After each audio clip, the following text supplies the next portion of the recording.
Welcome to Two Chunks and a Hunk. My name is Jordan Wonders, and this week I'm your chunk. I'm Doge, and my people do not call me general or king. They call me Chunk, the feather serpent god. Killing me will risk eternal war. Where is that quote? I changed it to first person. It's M'Baku says that. He's talking about Namor. And I'm Carter, and you have two choices. You can hunk to Wakanda conscious or unconscious. Ooh. Hey, why would you tell me that I could hunk to Wakanda? Because apparently, I'm the only of the three of us that has not had stomach issues. That's true. Recently. Yeah. And that's that. That bug been going around, man. Everybody that I know is coming down with that 24, 36 hour situation. Yeah. You just got that iron tummy, that good immune system. I got that good immune system. I was taken down by it. I'll say that. Shout out One Chip Challenge. It went in You think that's what did it? You have the power, fortified everything. The power of a fully grown man plus the power of one spicy chip. I was born again. Wow. Yeah. Everything in there is brand new. Wow. Because the One Chip Challenge took the strips old the away. Varnish off. Yeah. It's all cast iron fired now. It's fresh. Yes. Wow. Yeah. So feeling okay. Congrats. Sometimes that'll get you hunked them. While I was in bed, I mean, the episode was late because I was in bed last week. So what kind of stuff were you doing on Sunday? Because I was laying in bed trying not to die. What was I doing on Sunday? I was at the church house. I was at church. Brag. Did a bit of dashing. Brag. Went out and delivered some pizza. Brag. You can get caught in this Pizza Hut vortex in dashing, and it's usually pretty lucrative. But it's so interesting that nobody ever goes to pick up pizza, ever. Yeah, Doge does because he's a peepaw. I do. Well, he is cheaper. a peepaw. It is money. Well, so he's a cheapaw. It is cheaper. So I don't understand why he wouldn't try. But yeah, my Sunday was not filled with regret. Well, not regret. I guess you didn't do that to yourself, but no tummy aches. Yeah. Now, I did have a hard time pooping, which hardly ever happens for me. Let's talk about that. Let's talk about that some more. It was pointed out that I wasn't eating enough fruits. And so I do have those dried mango. You ever get the dried mango pack? Not a mango guy. Nah. Wow. Nah, I also don't like mangoes. The first time someone's hunked them has ever been stripped. It's on this episode. Wow. It's just terrible. It's just truly terrible. I'm jealous of people that love mangoes because it's in everything right now. In everything. I pretty much only love like a mango salsa or like a mango pico, but like buying a mango and eating that mango is among the worst things I could imagine doing. I really don't enjoy mango. People love mango. I know it. Not me, not this people. People love Grey's Anatomy, but hey, there's a correlation here. If there was ever any doubt that we record these back to back. I've always said that mango is the Grey's Anatomy of fruit. Yeah, it just doesn't die. Too much sex. Yeah. Long shelf life.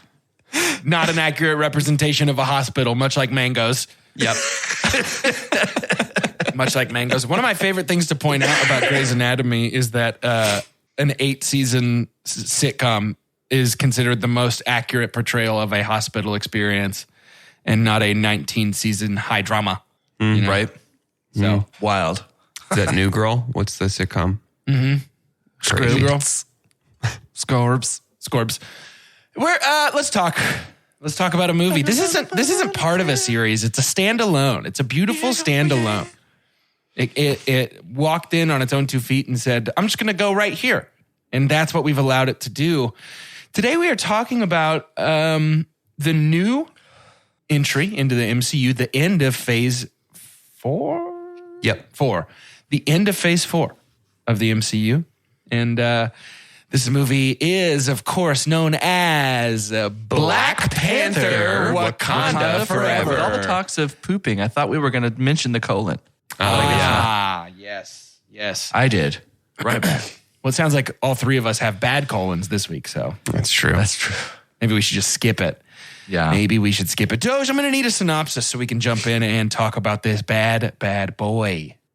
This week's IMDb synopsis is anonymous, which means, of course, that it sprung fully formed from the head of Zeus, as did Athena in the tales of old, ready to dispense wisdom upon the people of this podcast. The people of Wakanda fight to protect their home from intervening world powers as they mourn the death of King T'Challa. I mean, That's pretty much it. Succinct. on the nose, there's Zeus. Get in, get out. My guy. Nobody gets hurt. That's what I always say. Where to begin? I'll begin at the beginning, if that's okay. Cool. So did That's the a movie. great place to start. I've had a rough go with Marvel recently. I would say the last year since No Way Home. I think I've been disappointed in most of the things that Marvel has put out. Not everything, but most everything that Marvel's put out. Actually, when was Hawkeye? Christmas. Around the same time as No Way Home. Everything since No Way Home, I've been disappointed in, I think. Shang-Chi came before No Way Home. Yeah. That's so strange. This year's Marvel has been, the movies have been Doctor Strange and Thor. Yep. And then the TV shows have been some Everything. others. Miss Marvel, She-Hulk. Yeah, Miss Marvel, She-Hulk. Oh, I liked Moon Miss Knight. Marvel. I take that back. I liked Miss Marvel. You liked Moon Knight? I like Moon Knight less on reflection. No, you liked it. That's what you told I like me. it, and I like it less on reflection. I'm No, not You a can't do fan that, though. of. If there's No. anything we teach people, you can't change your mind. You Here's what liked I've it. realized I'm not a fan of with anything is if you're going to make something that's completely standalone, but pretend it's part of a thing that's bigger so that more people watch it. Not a fan. Yeah. Don't like that. Yeah. Make it its own thing. That being said, I went into this very, very nervous. I wasn't looking forward to going to the theaters for this movie. The trailer was awesome, but all of the trailers have been awesome. So I was concerned. And I think it was about at the dead silent Marvel intro that was all Chadwick. Ugh. And hearing my mostly full theater, you could hear a pin drop. Yeah. Yeah. And I was like, oh, okay, this is different. Yeah. Yeah. Yeah. So I was like already preparing myself. Our community in general, there's been friends of ours adjacent to and very close to like grief recently, like a lot of grief. And we'll talk about this obviously on this episode of this podcast. But anyways, the Chadwick Boseman thing got me anyways, that we had the tasteful, like completely silent Marvel intro that's all Chadwick. And I was just like, would we please her? I just needed a big number to start, or I needed a big action piece after that so that I could just go, and just like have it a moment catch your to breath. Because it's like everyone else is holding it in, or they're not emotional for some crazy reason, which they were emotional. But Yeah. yeah, it definitely felt like it was going to be different. Yeah.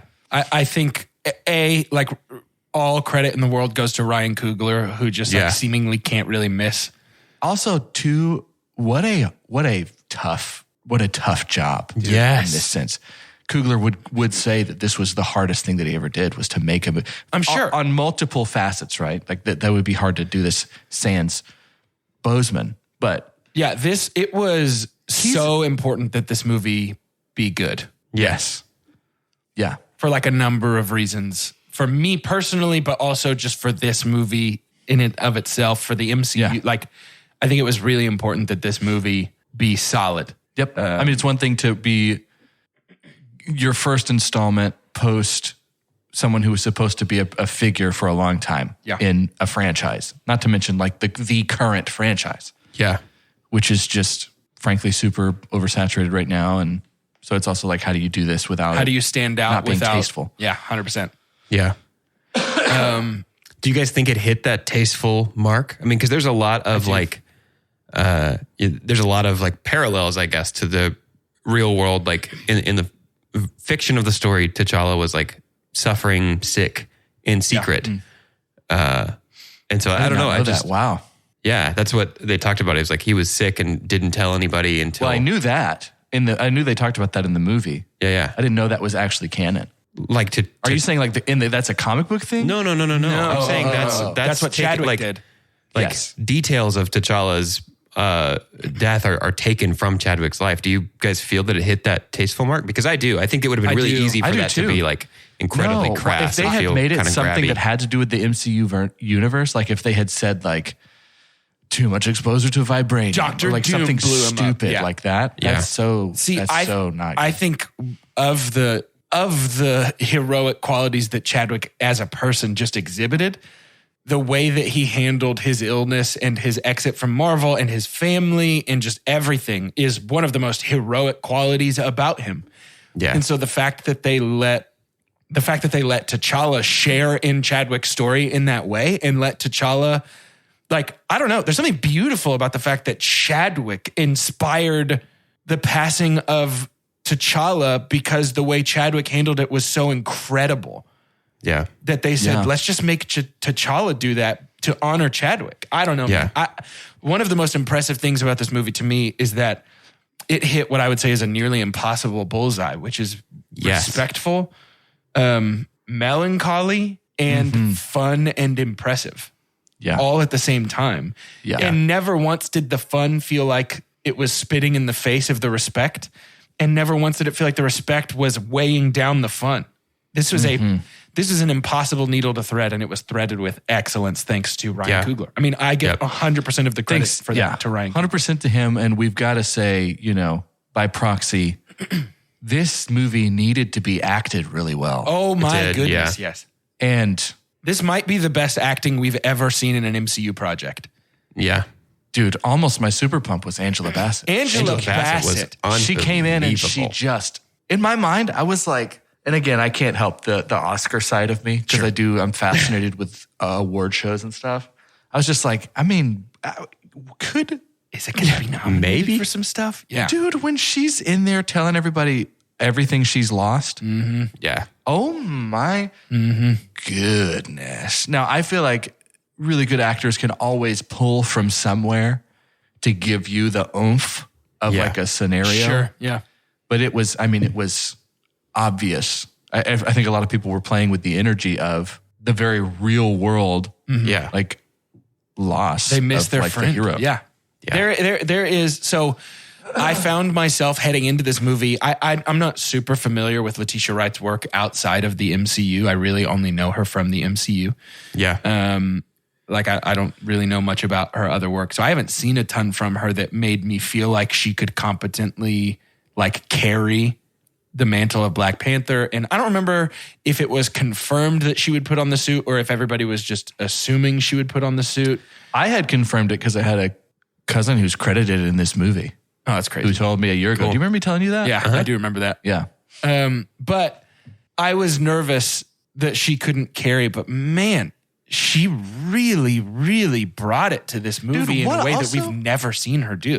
What a unique experience because it almost feels like we're talking about the plot line.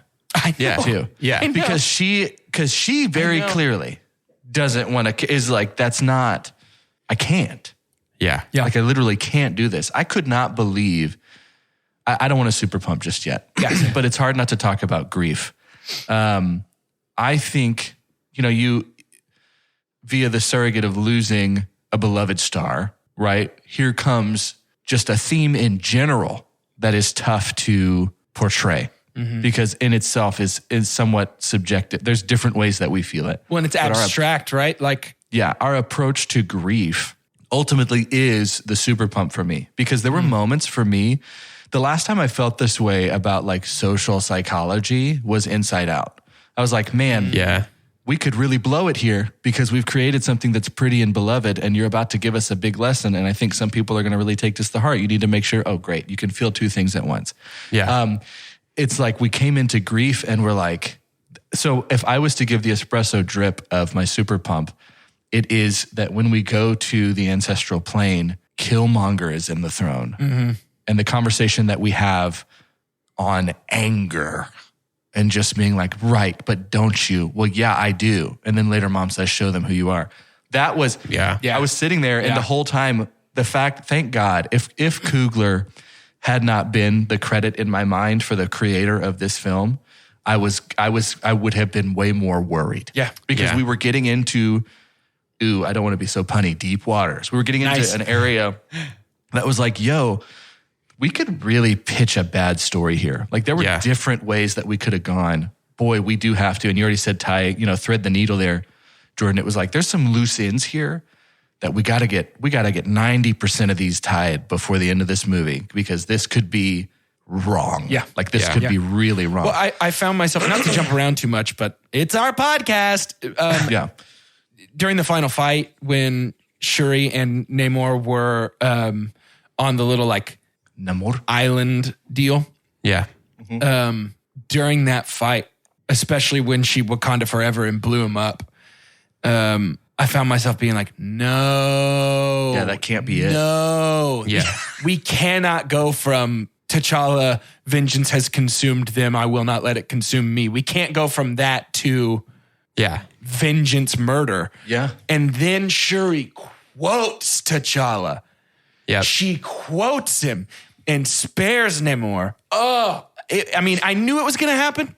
Like, it was predictable in a sense, but I don't know, dude. They gave enough to say. I know. And yes, it was equally. These two things lived in pretty perfect tension, I would say. Yeah.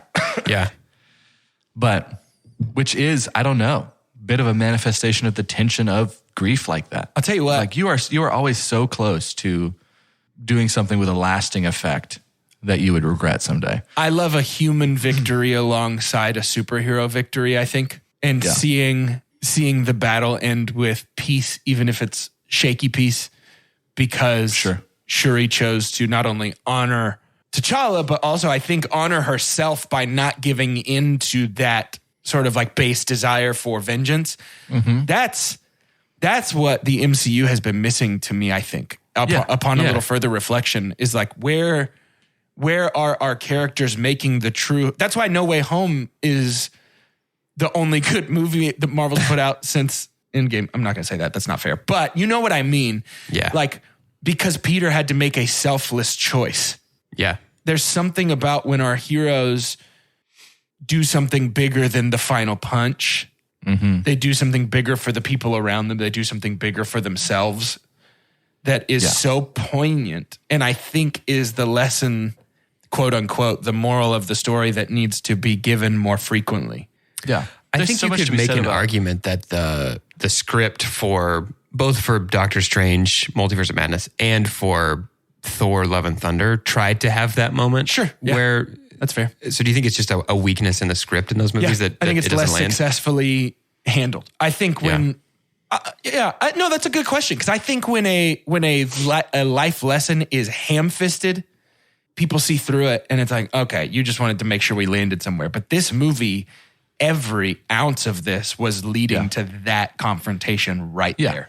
Yeah. I think it has so much to do with relatability. And when I try and think of the story and the cast of Love and Thunder and the story and the cast of Multiverse of Madness, there is no face that comes to mind of any kind of empathy, of any kind of like... Oh, that was me. I've shared that before. Yeah. You know? Sure. But boy, this is full of it. Wakanda Forever is just like, oh, man, that's the power of it too, is like, because in our minds, Shuri, to an extent, has many reasons to just go ahead. Yeah. And kill him. Like, it legitimized to be like, you know what? F him, dude. Like, Can I super pump? Yeah. Yeah. My super pump is Namor. Dude, yes. Yeah. Dude, he's so sick. Unbelievably cool. Honestly, I'm sorry, is it Talokan? Yeah. Everything about them was almost my super pump, but it has to boil down to Namor. That actor is so cool. Tinoch Huerta. He's fantastic. Good grief. I thought he brought such gravitas to Namor. I also thought he brought a lot of humanity to him. When Nakia killed the two guards that were keeping watch of Shuri and Riri down in their like jail underneath the ocean, and Namor came in and like was sad before he was angry. He then got angry, but first he was just sad for his people, and it's like that's why they follow him. That's why they love him. That's why they'll do anything he says, and that's why he's dangerous, because he's not a bad person. He cares, and that's when. He's so nuanced. And I mean, the scene with him and Angela Bassett on the beach when he just is casually leaning over and letting the Queen of Wakanda know that if she steps to him, he will kill her. It's not, I'm going to come after you. I'm not sending an assassin. He kept the receipts, bro. He did. Dude, and it's not, I'm going to send somebody. He said, I will kill you. It's so scary. It was so quiet. It was so understated. But his costume, his headdress, his feet wings, dude, watching him fly through the air, he was somehow both a cooler flying hero and a cooler swimming hero than we've seen in a long time. Yeah. He was just so sick, and I wanted more Namor the entire time. There is something admirable about the villain who talks a big game, and then he's the first. No, I'll do it. I'll do it. Like he's the first to go out there.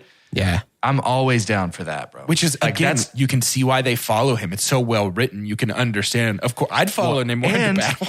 Yeah. Lo and behold, the weight that it holds in a narrative in the MCU to have a villain you're actually terrified of. Like the power and just the anger that he holds, and just he's got kind of this omnipotence that he can just go in and just destroy. It's like, man, we're in trouble. Yeah. I start looking at our new crew of Avengers and like, I don't know. Thor could put up. It's just like, I finally like, someone exists that's going to be a problem. I want a world where Namor is, or maybe a solution. Homies with, because that's Namor's whole thing. Right. He's an anti-hero, right? Shout out he's Taylor Swift, Midnight. I wouldn't even say he's an anti-hero. He is just 100%. In the comics, it's called Atlantis, but we said we're not going to do that because Aquaman has come out recently.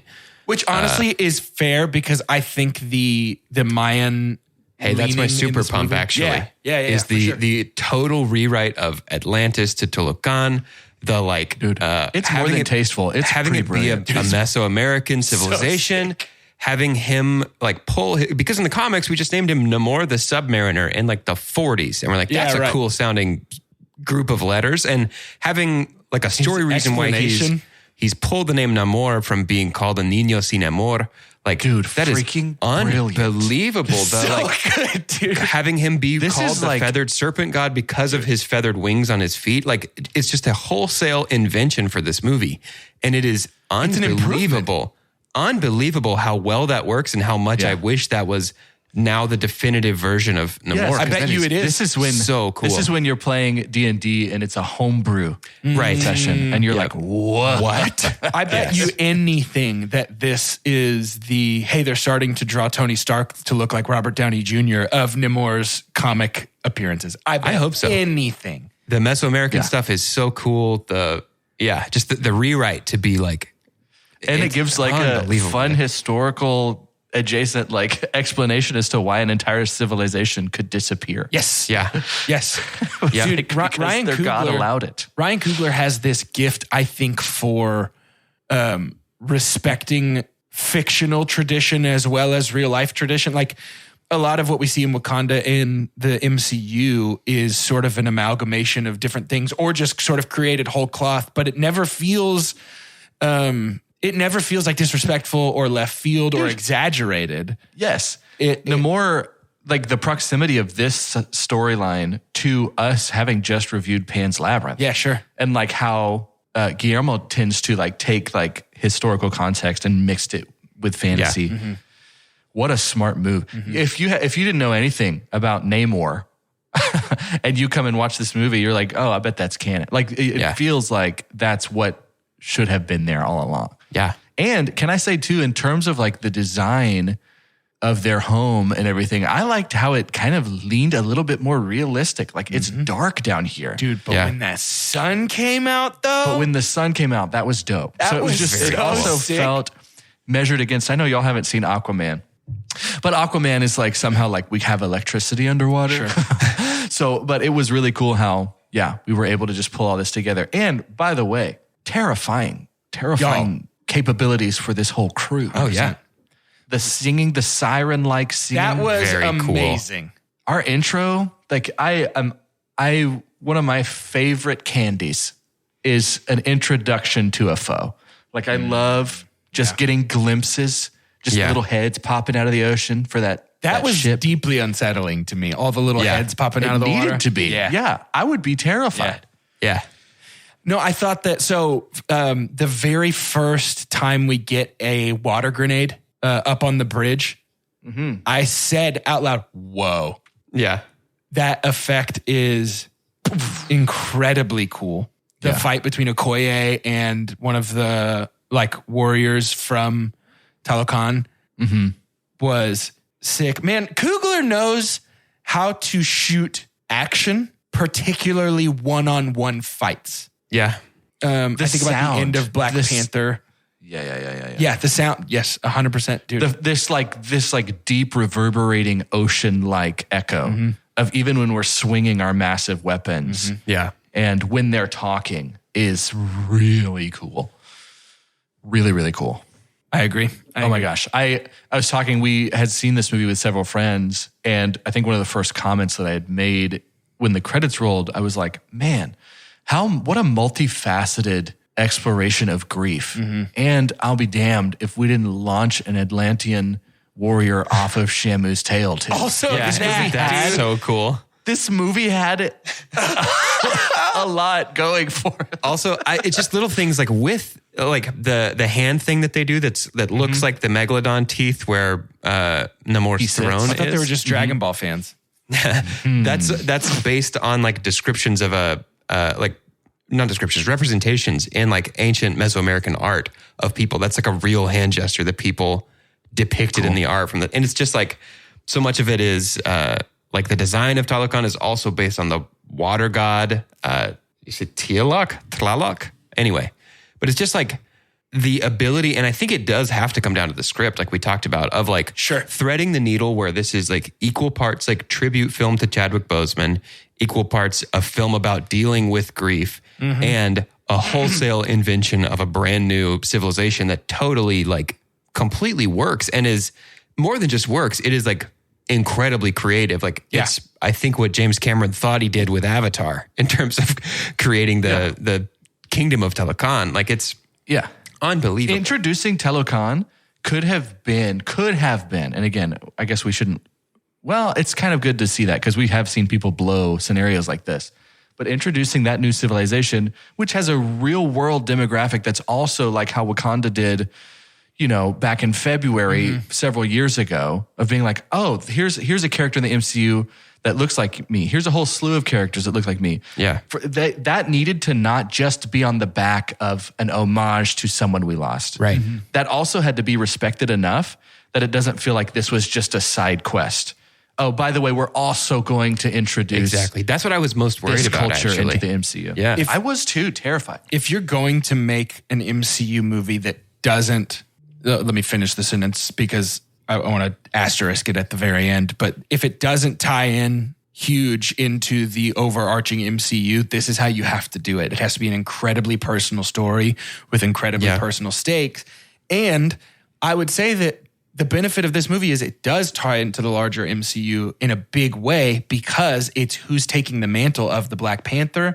And Namor is a big enough threat that I feel that he could continue beyond this movie to be a pretty major player in the MCU. So, this movie does both so well in a way that I really, really was impressed by. Carter just ran away from his computer, I assume, to go stop a water bomb at his front door. Yeah. And so now that he's back, I guess it's time. Probably. Yeah. For shout announcements.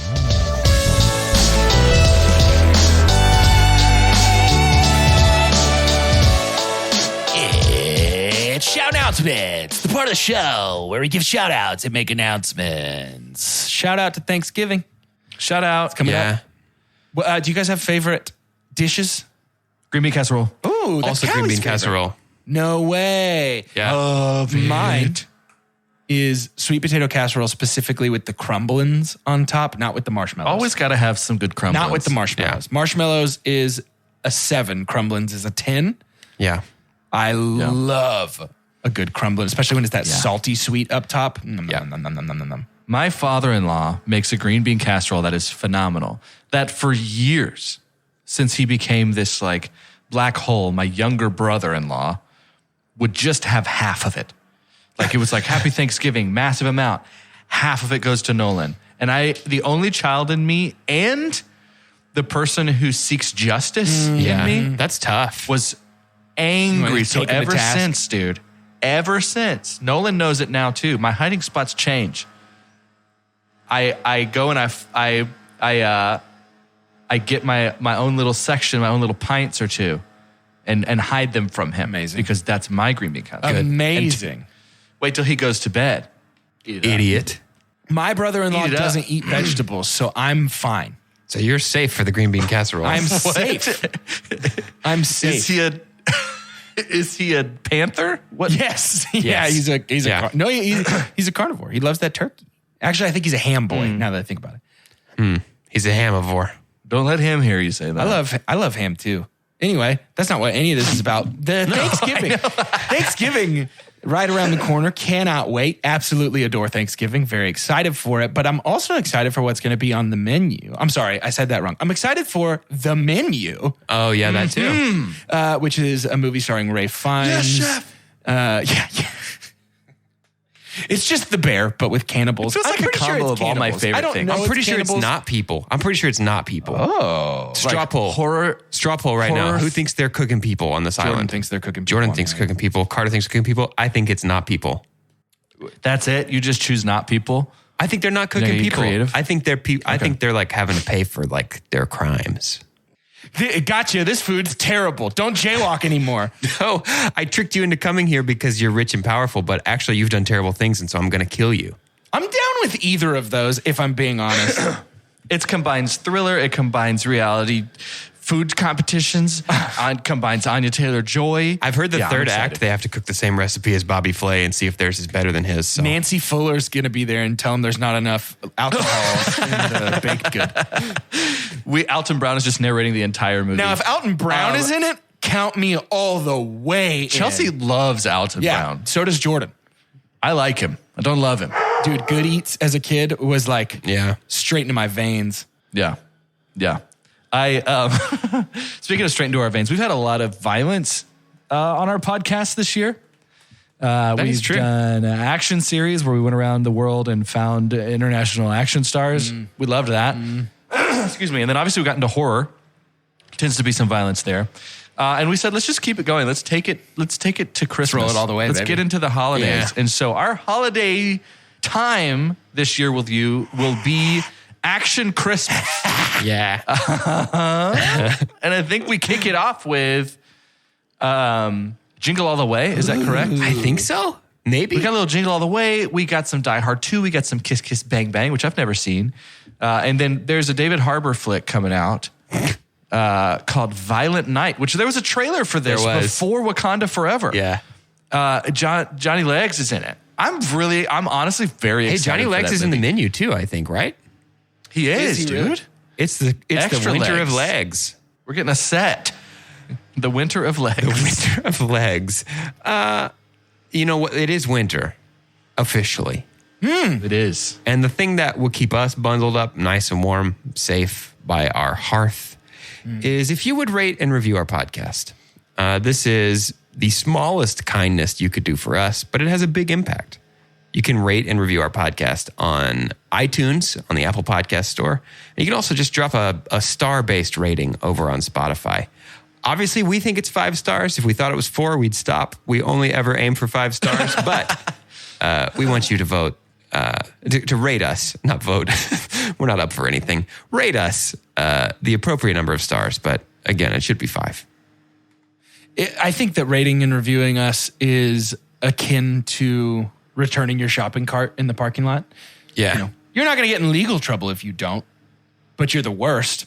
right. You are the worst, especially at Costco, bro. Those are like mini cars. Exactly. Put those things away. You know what the worst They're is? huge. When somebody leaves their cart, in a parking spot. The parking spot. Yeah, Bro, get out of Yeah. here, dude. It's just like, Do you These think? are the simplest ways to take care of your community. Okay, so let's imagine Can't even do this. that. Namor has left a shopping cart in a parking spot. fist fight and, to the death. And you're Shuri, you're a Black Panther.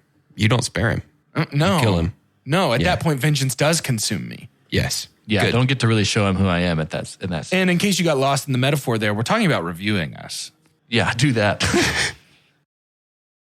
When you drive the brand ranked #1 in dependability by J.D. Power, you can stop thinking about what you can't do and start doing what you never thought possible. Visit your local Kia dealer today to see yourself behind the wheel of the brand ranked #1 in dependability by J.D. Power.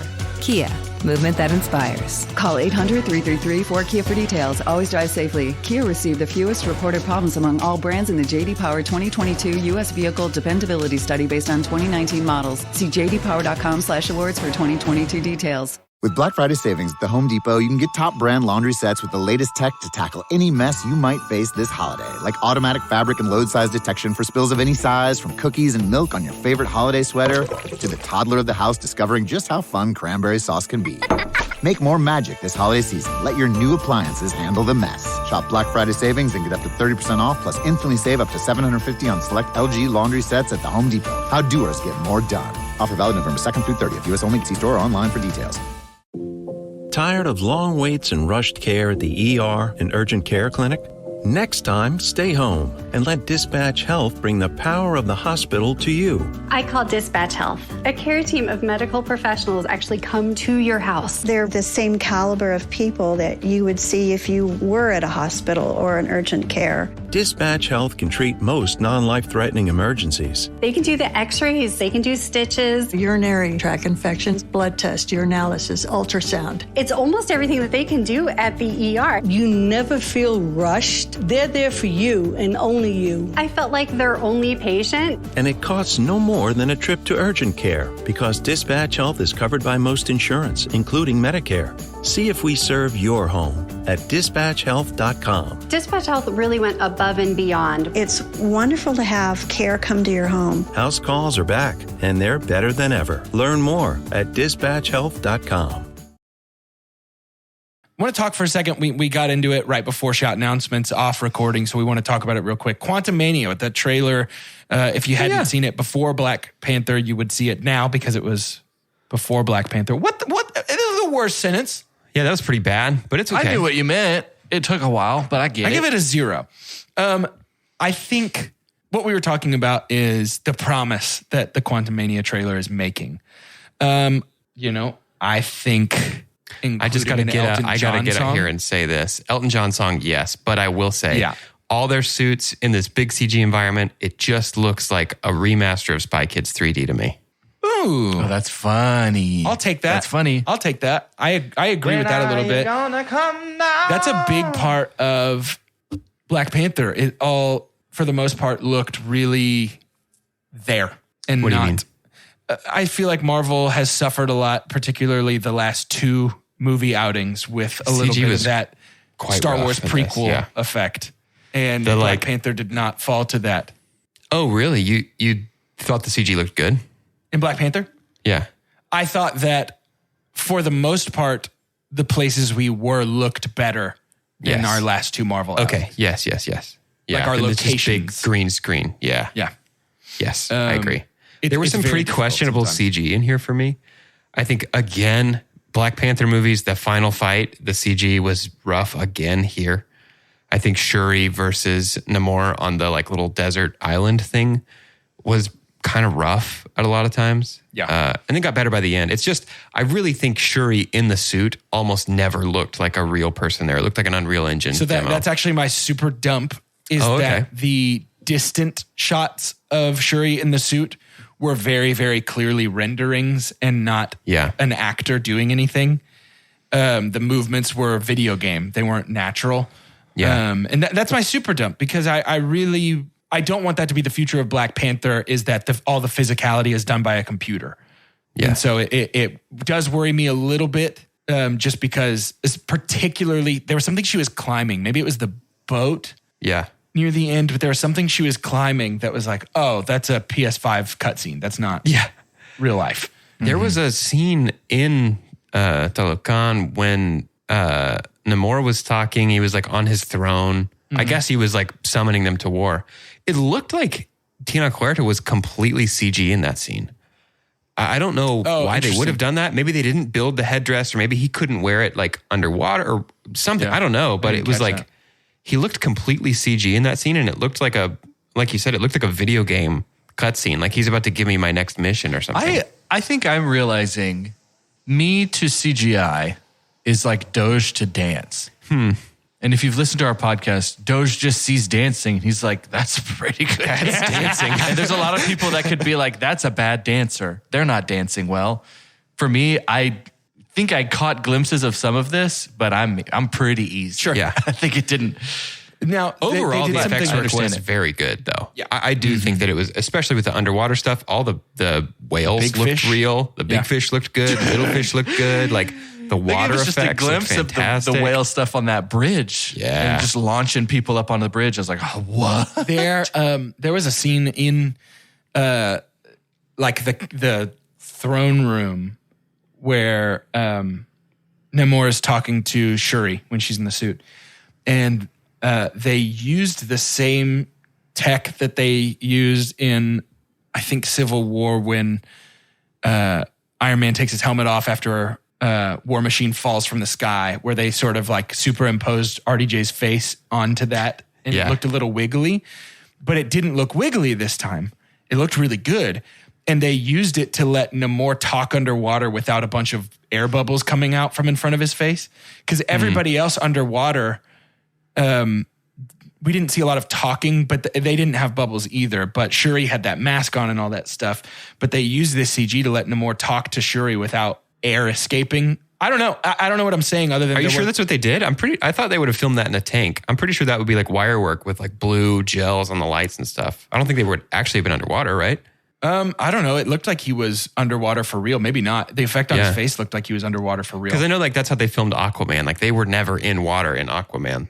Like all their hair is CG in Aquaman. They just wear like nets. And so they like animate it floating behind them. But they shot everything like above, like on a studio basically, just on wires. If that's the case, then I want to give credit to that technique because it was very convincing. And I genuinely thought a couple of those scenes, they had him floating for real. I don't know. Yeah. I'm sure there will be a like making of thing on Disney Plus in the next month or so. Yeah, it would be very... It's always a good thing when you're not sure how they did it. Yeah. You know, It's true. it's like leaving a magic show and you're like, I've got no idea. Is magic real? I definitely know it wasn't real. Speaking of not sure how they did it, can I super dump something? I'm not sure why they did it, and I know why they did it, but I'm not sure why they did it here. Sure. It might be similar to mine. Then. My super dump is everything involving Bilbo and Elaine. I think that they could have been completely cut from this movie, and we would lose nothing and gain 30 minutes of our lives back. I really think Everett Ross and Val are in here to set up the Thunderbolts movie, and that is the only reason. 100%. Which reminds me, this movie, I think overall the script is wonderful, and I think you can tell it's a quilt, and you could tell the patches that are Coogler and the patches that are like Marvel. Great point. Ryan, we really need you to do this. And I think all of the stuff with Everett and Val is Marvel saying, we really need you to do this. It feels like Age of Ultron, where it was like, let's pause our story for a second so Thor can go have this vision, so we can show Tony a vision of the Avengers, so we can tease upcoming projects. Let's just take, 20 minutes in the middle of our movie to play some kind of trailers for stuff we might do later on down the line. I think I would have been fine with that if this was like the last movie before Infinity War. And it was just like, let's take just a second to be like, remember, this is coming. Yeah. But so far, all of Marvel's interconnected building stuff has not really shown any kind of narrative momentum. And so really like, I love Julia Louis-Dreyfus, and I think she's a great addition to the MCU. I'm excited to see what she does, but like the second she was on screen, I was like, oh no, okay, here we go again. And I know one of my big complaints with Marvel over the last year has been that it's not interconnected, that it doesn't seem to tie into stuff. And like seeing her come from Falcon and the Winter Soldier and then to Black Widow and then here again, yes, that's interconnected, but I think what I'm realizing is that interconnectedness without a clear goal or reason for being interconnected, or a clear goal or reason beyond, well, she's in a movie coming out next year or the year after called Thunderbolts, is not worth it. I really wish we hadn't had that stuff in this movie. We're beyond the days of Nick Fury showing up and being like, I'm building a team and getting excited about what's to come. We've already seen all that. I don't need 8 movies of Julia Louis-Dreyfus showing up and being like, I'm going to do something in about 4 years, so buckle up. But if I may counter argue just a smidge, Martin Freeman, I typically always like in almost everything. I think he's very charming. Yes. His interaction with the Wakandans is always delicious to me. His relationship with Shuri and Okoye is very funny, and I don't know. I enjoyed that part, but I agree about him and Elaine for sure. Yeah. My super dump is similar to this, but I'll say too, I think Everett's inclusion is makes a little bit more sense, connective tissue to see, like it was interesting to have America's opinion or like America's stakes in what's happening in Wakanda, which was always a big deal, Wakanda versus the world in Black Panther. And so to kind of keep that and then keep someone that we've seen before who is owed an incredible debt to Shuri, who, is going to be the new Black Panther and stuff. I did appreciate that, but Val, I think, even just having a glimpse of her, I would have enjoyed more than so much of her. Yeah. To an extent to where it was like, ultimately, what agency does she have? She felt like she was magooing her way into being a traitor in S.H.I.E.L.D. It was like, try not to be so obvious. Sure. Like, I think people could guess she's up to no good. It's the purple without even streak seeing in her the hair, purple man. streak. Yeah. So again, though, I do love that she's here. I'm ready to use her correctly. Yeah. Like, I'm ready to actually give her a character. I think Is it's because she feels Ironheart a bit like Thunderbolt? No. Okay. No, Ironheart, she's a young Avenger. Gotcha. Here's the thing. That's my super dump. That she's in this? Unfortunately, yes. I think I would agree. Like, if I could expand, I forgot she was in this until literally right now. I would also agree, Carter, I'd lump that in. Just anything Marvel did in this that was not about Wakanda Forever felt incredibly ham-fisted. I like the relationship that Riri has to be able to compare to Shuri, right? They're kind of dealing with the same thing. We even had a scene to where it was like, people just assume on multiple levels in a fictional culture and in a real world culture, you are incapable based on how you look. Wow, what a surprise. You're 19. Wow, you're even surprising me. Like, I do like that. I like that we are getting to know her well. She didn't feel like such a America Chavez in Multiverse of Madness that was just there and she made star portals. Yeah. So it does feel like our approach to Riri was more thoughtful. And I understand that narratively we were the scientists. That is the catalytic moment of Namor introducing himself to the world. But it was just her progression. It was like, hey, we're going to introduce you, but man, we got to go ahead and do so much of it now. And I think there was too much of, again, there's a lot of rules we don't follow in the MCU, right? It's like, I don't know how fast we can create things. And it's just known Shuri is like the smartest in the MCU universe. So I wouldn't be surprised that she has a Wakandan lab that can just go ahead and make an manifest. Iron Man suit. Yeah. Yeah, but it was just it felt too much. I think her plot line could have been more thoughtful, and it felt like it just progressed really, really fast. I was enjoying the first act of the first that we saw of Riri of just being like, I recognize you because this is a world that recognizes the heroes and stuff. So she would have known who Shuri was, probably even idolized her to an extent. But then we get into like her reactions were fun with like, I'm not going to go to Wakanda. This doesn't make sense. I did like how people were very clearly had some like kind of common sense. Sure. It wasn't like, hey, there's an acknowledgement that this is all pretty wild. Yeah. But ultimately I did super dump because she shouldn't have been forgettable to me.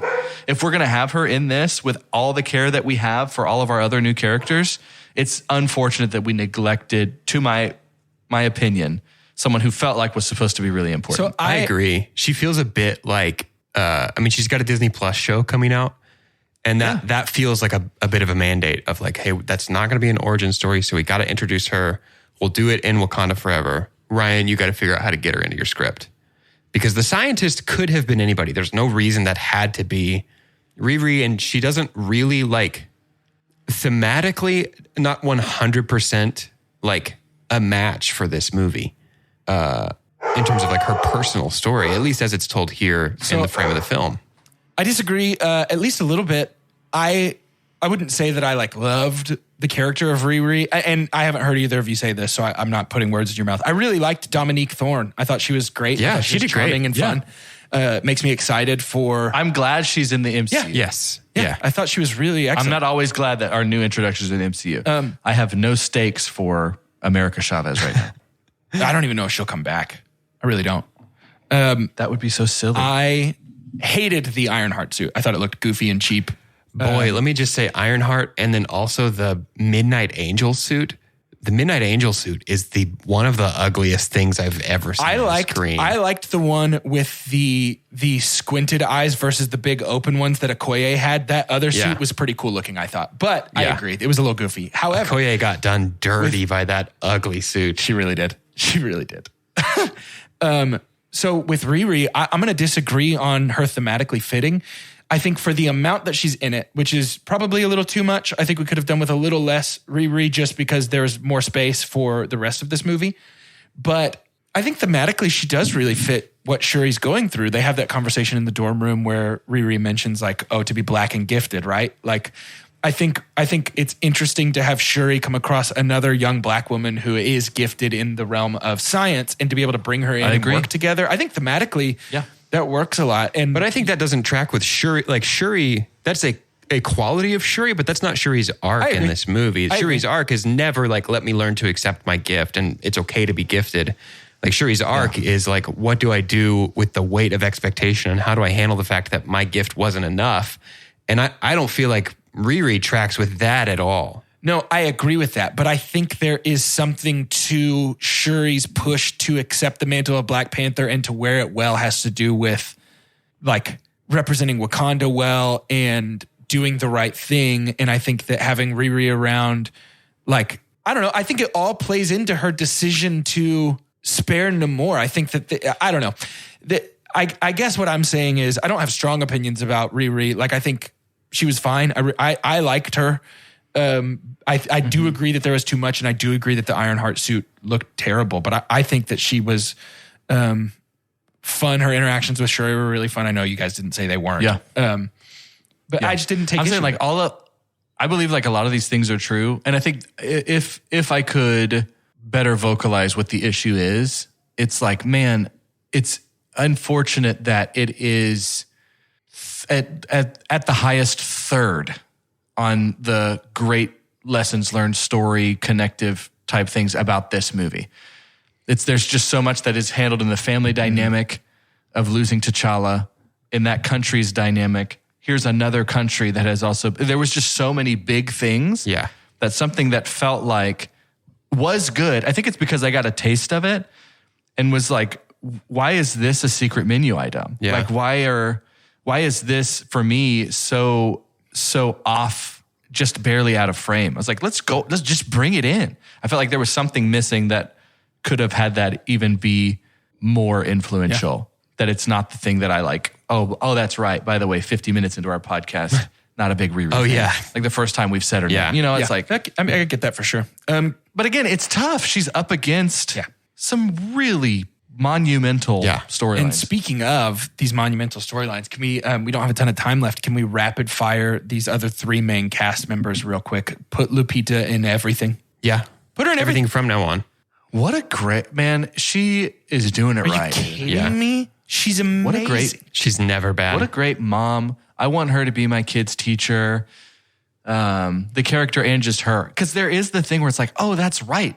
The acting was already amazing to that point. And then I was like, oh, heads up, Lupita I forget, she's a regular cast member. Unbelievable. That woman has never lacked chemistry with anybody on screen before. Yeah. And she has never failed to bring gravitas or levity to any situation that required it. She's excellent for the smaller role that she's in this movie. I would say that she should have a bigger role, but honestly, any amount of Lupita is just enough for me. Any amount. Yeah. Winston Duke, obviously amazing. Put him in everything. Wish we'd had more of Winston Duke. I agree. Same. I wanted more M'Baku. I wanted more of Winston in general. I just love him. And then my last major point here, I adore Okoye. Yeah. I think that her character is fantastic. But could you guys smell the solo project coming? Could you smell it? There was a Dora Milaje show rumored for a while. I don't know if it's actually happening. Dude, I just feel like there's going to be like an Okoye earns her stripes again kind of a thing. I mean, it's going to be a Midnight Angel project. Oh yeah. Bummer. With the ugliest suit in the world. And I get like they're going for that like kind of like traditional like mask thing look. And it just, Man, it's just an ugly suit. Maybe it's the like cyan color of it that didn't really. It's the color, and it's the weird cowl that looks like a cobra neck mixed with a predator. Like, it's also weird. Yeah. Marvel, listen, if anybody from Marvel listens to our beautiful little show, if anybody does, I know you don't, but if there's connections, I know who's in the suit. You don't have to take the mask off every 30 seconds. Yeah, that was kind of annoying. Oh, yeah, that was funny. That was my funny. God.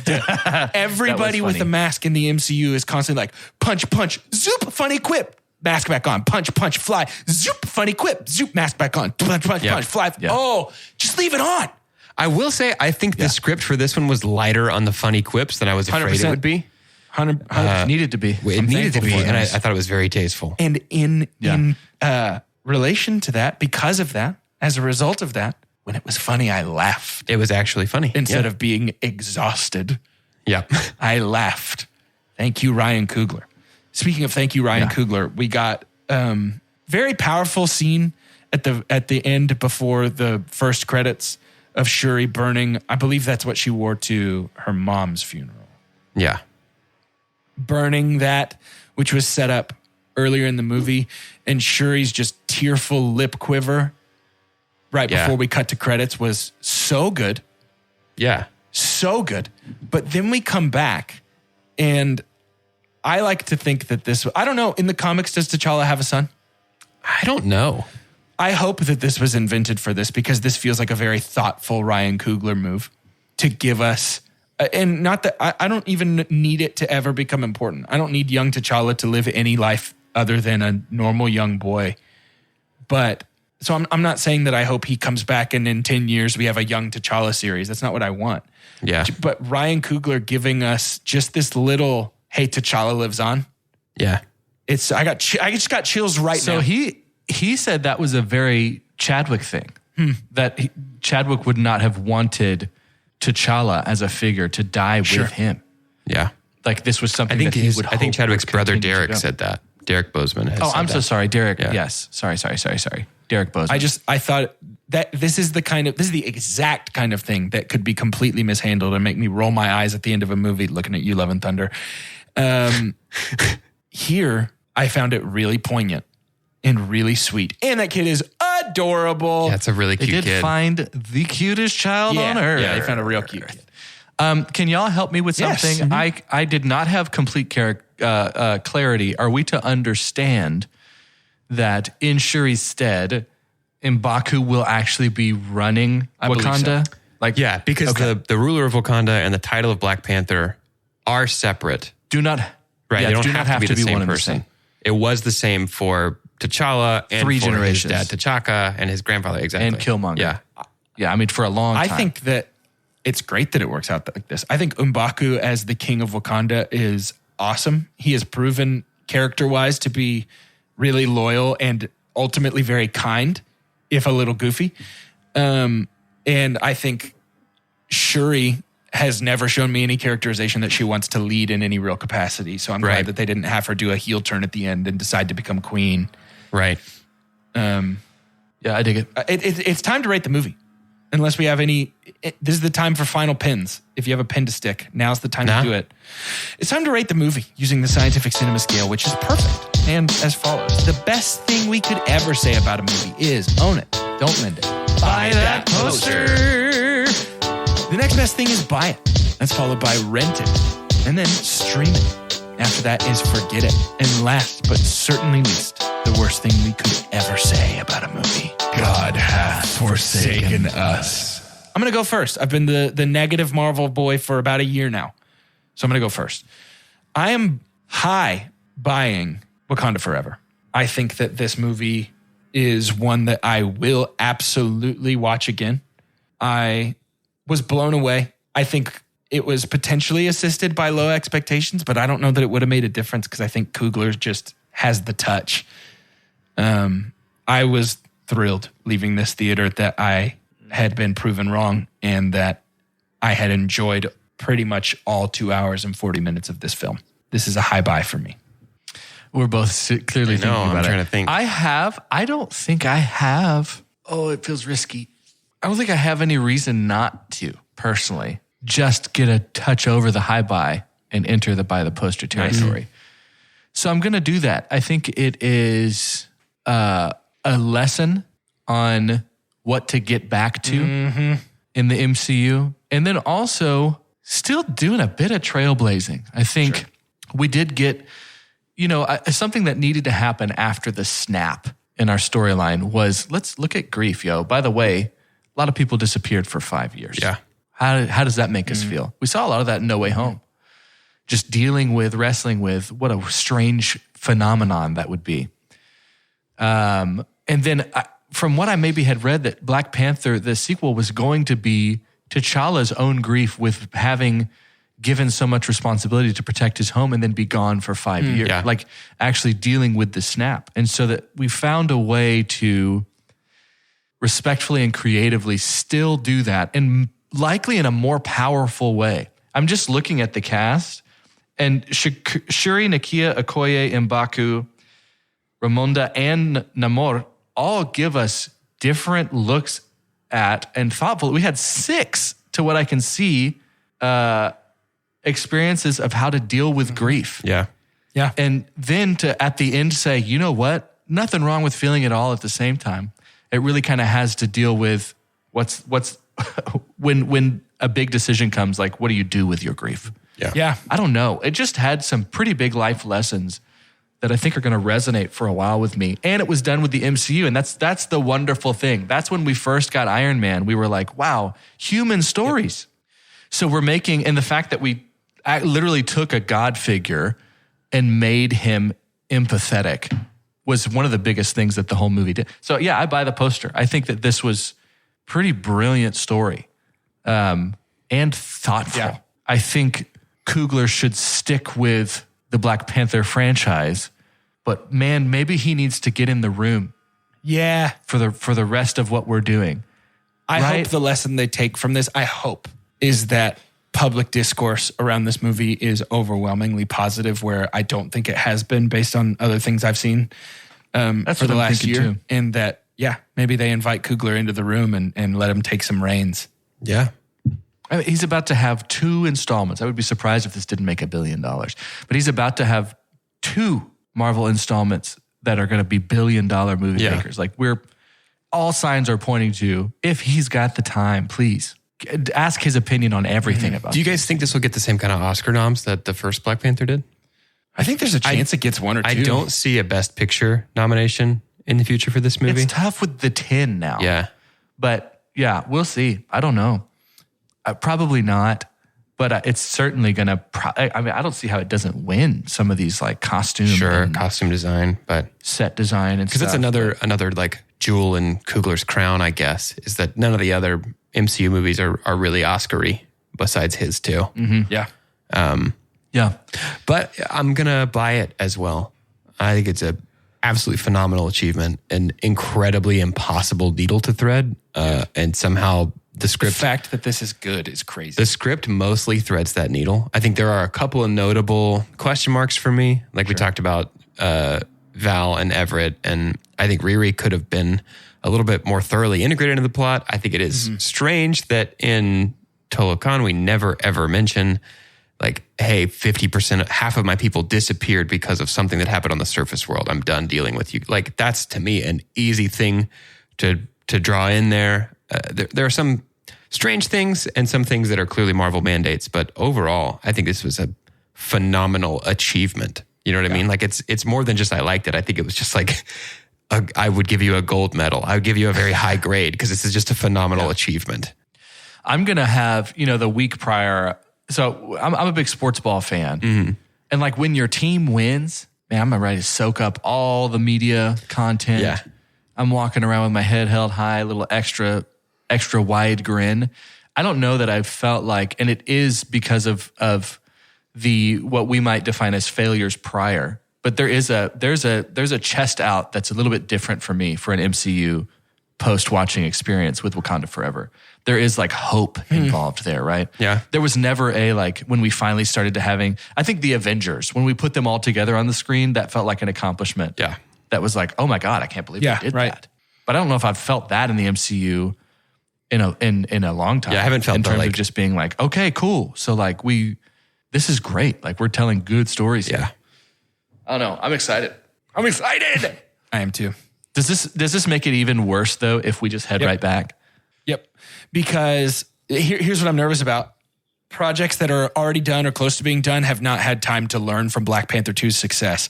So there's every chance in the world that we have 18 months to 2 more years of movies that are still trying to do the Love and Thunder Multiverse of Madness thing before we get to movies that go, oh, this worked, let's try that. Yeah. And so I hope that what this marks is a heel turn in quality from the top down at Marvel and not a one-off that will inspire future projects. I think it might mark a heel turn because we talked about it briefly. This is the end of phase 4.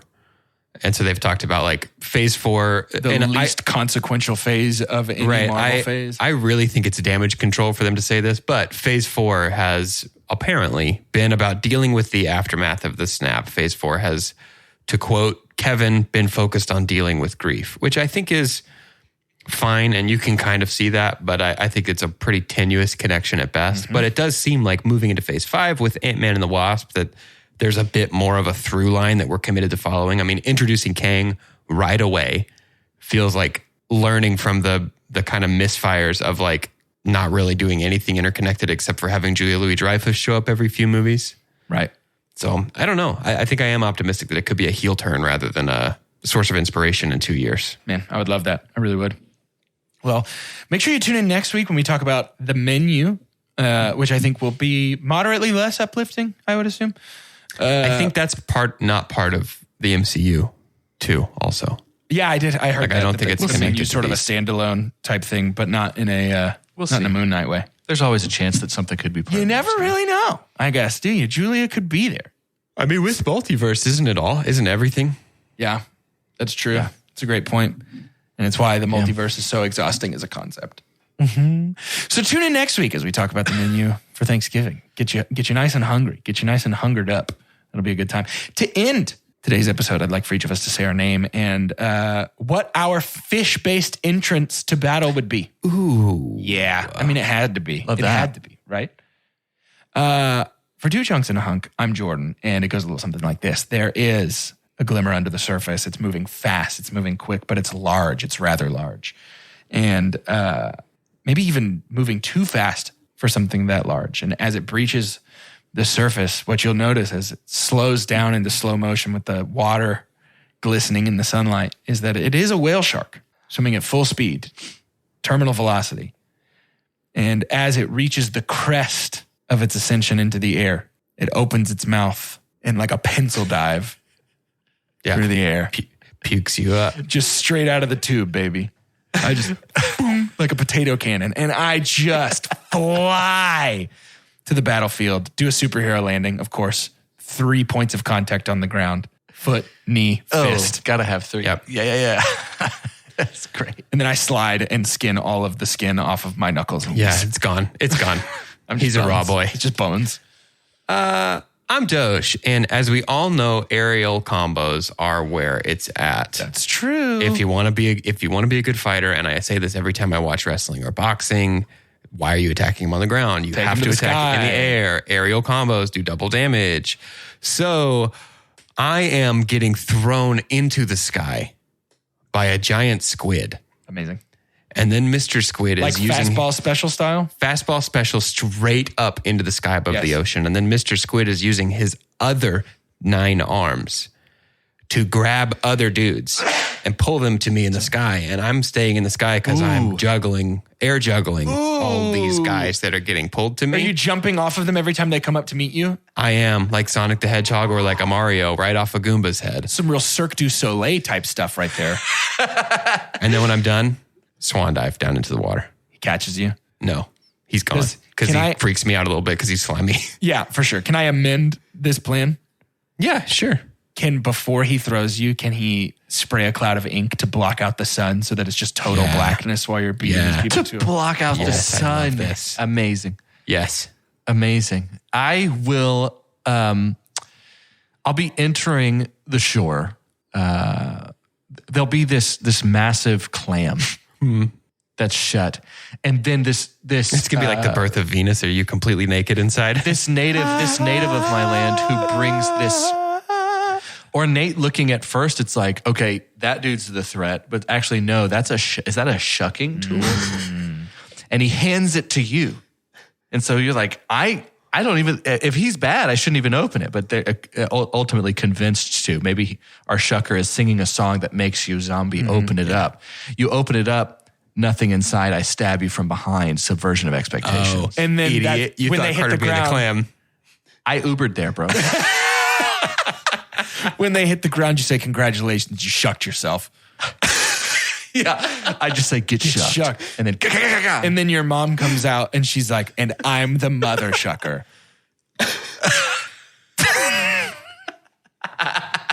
And then the final words of the stabby is just like, oh, shit. And then my mom comes out and she said, I don't think that's very funny. That's kind of inappropriate. That sounds really close to a cut, and I don't think that's something you'd want to be a part of now, is it?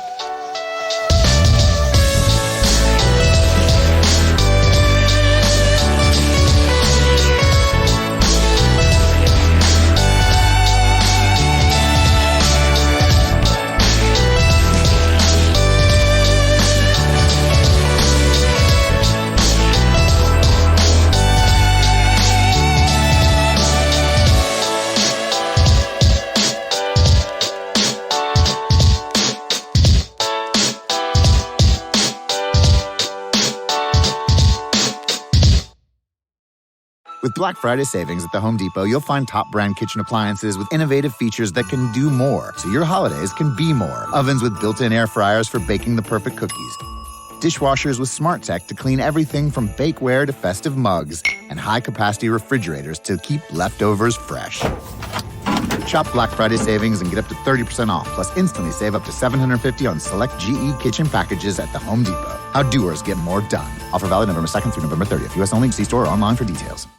Whether it's Kroger Simple Truth Turkey or mac and cheese with Murray's English Cheddar or pie made with fresh Cosmic Crisp apples, there are many dishes we look forward to sharing during the holidays. And Kroger has all the fresh ingredients you need to turn today's holidays into tomorrow's memories. Kroger, fresh for everyone. And right now, you can save when you shop your faves. Just buy 6 or more participating sale items and save 50 cents each with your card. Kroger, fresh for everyone.